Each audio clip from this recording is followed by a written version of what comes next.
বাইরে আরে বড় গেট খোল। আমাদের সবাইকে বাইরে বেরোতে হবে, অংশগ্রহণ করতে হবে, আমাদের অধিকার আদায় করে নিতে হবে। সবাই বেরোন, পুলিশের ভয়ে ছাত্রলীগের ভয়ে বাইরে বসে থাকলে হবে না।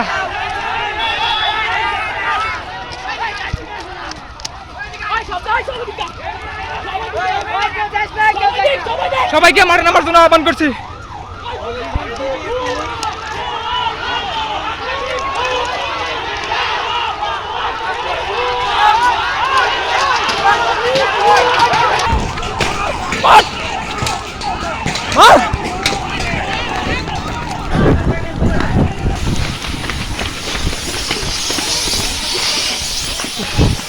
গুলি করতেছে পুলিশ।